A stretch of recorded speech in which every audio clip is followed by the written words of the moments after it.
ತೇಜಸ್ವಿ ಸೂರ್ಯ ಗೆಲ್ಲೋದು ನಿಶ್ಚಿತ, 100ಕ್ಕೆ 100 ಗೆದ್ದೇ ಗೆಲ್ತಾರೆ.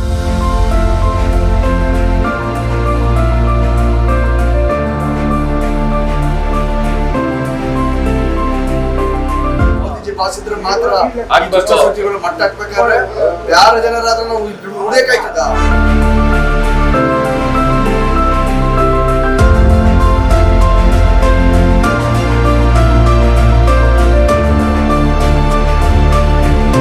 ಜೈ ಮೋದಿಜಿ.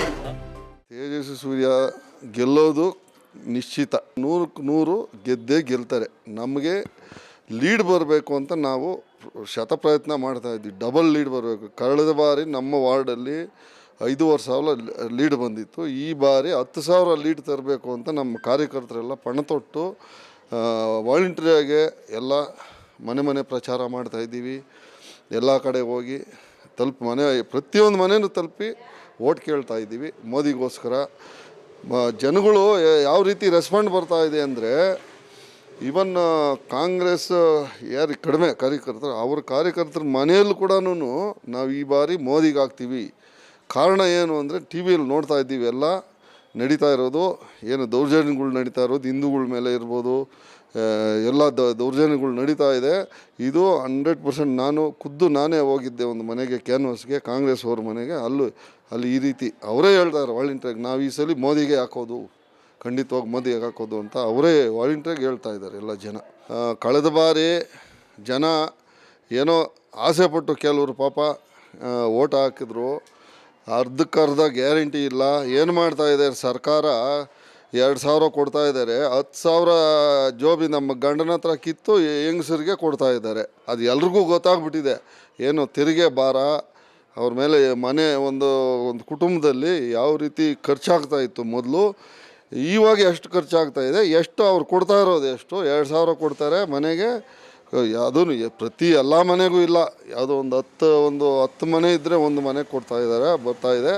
ಅದರಲ್ಲೂ ಡಬಲ್ ಖರ್ಚು, ಲೈಟ್ ಬಿಲ್ ಜಾಸ್ತಿ ಆಗಿದೆ, ಎಲ್ಲ ತೆರಿಗೆ ಎಲ್ಲ ಜಾಸ್ತಿಯಾಗಿ ಎಲ್ಲ ಜಾಸ್ತಿ ಆಗಿದೆ. ಜನಗಳಿಗೆ ಗೊತ್ತಾಗಿದೆ ಏನು ಗ್ಯಾರಂಟಿಗಳ ಬಗ್ಗೆ ಎಲ್ಲ ಜನಗಳು ಚೆನ್ನಾಗಿ ಗೊತ್ತಿದೆ. ಅದು ಮೋದಿ ಇಡೀ ವಿಶ್ವಕ್ಕೆ ಗೊತ್ತು, ವಿಶ್ವಗುರು, ವಿಶ್ವ ನಾಯಕ ಅಂತ ಪ್ರತಿ ಮನೆಯಲ್ಲೂ ಎಲ್ಲರ ಬಾಯಲ್ಲಿ ಅದೇ ಬರ್ತಾ ಇರೋದು. ಏನಂದರೆ, ಮೋದಿ ಇಲ್ಲ ಅಂದಿದ್ರೆ ಕೊರೋನಾ ಟೈಮಲ್ಲಿ ಒಂದೇ ಒಂದು ಉದಾಹರಣೆ ಅದು ಕೊರೋನಾ ಟೈಮಲ್ಲಿ ಇಡೀ ಪ್ರಪಂಚನೇ ಭಾರತದ ಕಡೆಗೆ ಬೆಟ್ಟು ತೋರಿಸ್ತಾ ಇತ್ತು.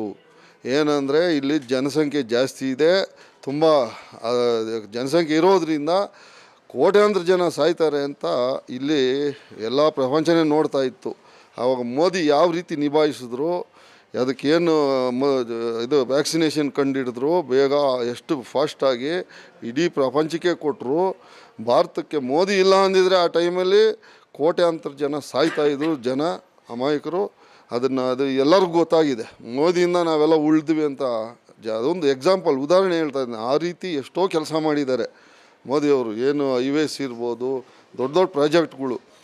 ಆ ರೀತಿ ನೋಡಿ, ಮೊನ್ನೆ ಇನ್ನೊಂದು ಎಕ್ಸಾಂಪಲ್ ರಾಮ ಮಂದಿರದ್ದು ಅದೊಂದು ಇದೆ, ನಮಗೆ ಪ್ಲಸ್ ಪಾಯಿಂಟ್ ಇದೆ.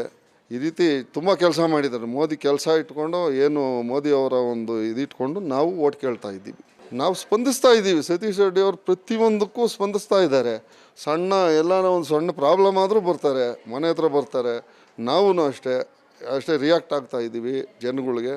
ಅದು ಚೆನ್ನಾಗಿ ರೆಸ್ಪಾಂಡ್ ಆಗ್ತಾ ಇದೆ. ನಮ್ಮ ಪ್ರತಿದಿನ ಬೆಳಗ್ಗೆ ಸಂಜೆ ನಡೀತಾ ಇದೆ ಪ್ರಚಾರ, ಮನೆ ಪ್ರಚಾರ ಮಾಡ್ತಾ ಇದ್ದೀವಿ. ಎಲ್ಲ ಕಡೆನೂ ನಮ್ಮ ವಾರ್ಡಲ್ಲಿ ಪ್ರತಿಯೊಂದು ಬೂತಲ್ಲೂ ಇವಾಗ ಮಾಡ್ತಾ ಇದ್ದಾರೆ. ನಾವು ಮುಖಂಡರೆಲ್ಲ ಸೇರಿ ಇಲ್ಲಿ ಮಾಡ್ತಾಯಿದ್ವಿ. ಸತೀಶ್ ರೆಡ್ಡಿನೂ ಬಂದಿದ್ದರು, 2 ಸಲ ಬಂದಿದ್ದರು ನಮ್ಮ ವಾರ್ಡ್ಗೆ. ಕ್ಯಾಂಡಿಡೇಟ್ ತೇಜಸ್ವಿ ಸೂರ್ಯ ಅವರು ಒಂದು ಸಲ ಬಂದಿದ್ದರು, ಪ್ರಚಾರಕ್ಕೆ ಬಂದಿದ್ದರು. ಇನ್ನೊಂದು ಸಲ ಬರೋರಿದ್ದಾರೆ 2-3 ದಿನದಲ್ಲಿ. ಮಾಡ್ತಾಯಿದ್ದೆ, ಚೆನ್ನಾಗಿ ನಡೀತಾ ಇದೆ, ರೆಸ್ಪಾನ್ಸ್ ಚೆನ್ನಾಗಾಗುತ್ತೆ. ಈ ಬಾರಿ ದೇಶಕ್ಕೋಸ್ಕರ, ನಮ್ಮ ಮಕ್ಕಳ ಭವಿಷ್ಯಕ್ಕೋಸ್ಕರ ಒಂದೇ ಒಂದು ಓಟು ಮೋದಿಗೆ ಹಾಕಿ ಮೋದಿನ ಗೆಲ್ಲಿಸಿ ಅಂತ ಹೇಳ್ತಾ ಇದ್ದೀವಿ.